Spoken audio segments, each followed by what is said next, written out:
conquête de la souveraineté passe avant tout par l'exploitation des ressources nationales au profit de nos populations.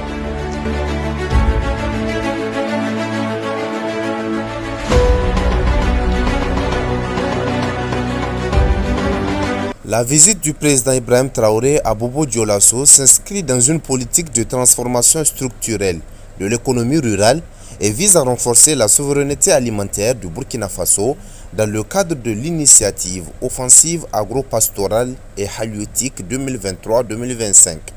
Cette offensive, qui constitue le cœur d'un programme étatique ambitieux, cherche à moderniser le secteur agricole en appuyant les producteurs locaux avec des moyens significatifs, notamment par la distribution de matériel et d'intrants agricoles évalués à 104 milliards de francs CFA. Ce dispositif vise non seulement à améliorer la productivité et la compétitivité des exploitations, mais également à réduire la dépendance du pays face aux importations alimentaires, tout en répondant aux défis posés par les contextes sécuritaires et climatiques actuels. Par ailleurs, la venue de Traoré ne se limite pas à une simple opération de distribution. Elle comporte aussi une dimension symbolique et industrielle forte, marquée par le lancement de projets structurants. À Bobo Dioulasso, le président a, par exemple, posé la première pierre d'une usine de transformation des pommes de cajou à Péni. Ce projet, estimé à 6,6 milliards de francs CFA, s'inscrit dans une stratégie de création d'emplois directs et indirects destinée à dynamiser l'économie des hauts bassins.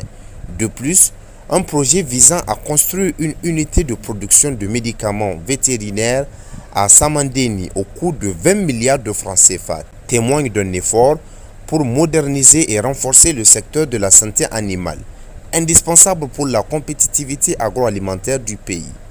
Au-delà de l'aspect purement économique, l'arrivée de Traoré dans une ville stratégique comme Bobo Dioulasso, souvent considérée comme la capitale économique informelle du Burkina Faso, est conçue pour créer un effet de levier sur l'ensemble du tissu socio-économique régional. L'accueil chaleureux réservé par les populations locales et la ferveur de cet événement témoignent d'un réel désir de changement et de modernisation d'intervention du chef de l'État, incarne ainsi une volonté politique de s'impliquer directement sur le terrain pour inspirer confiance et mobiliser toutes les forces vives autour d'un projet de développement intégré et durable.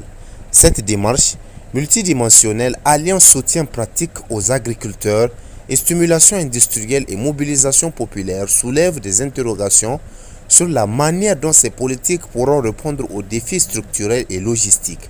Par exemple, les retombées en termes de création d'emplois, l'efficacité de la distribution des ressources et la pérennité des projets de transformation industrielle seront déterminantes pour le succès de cette offensive.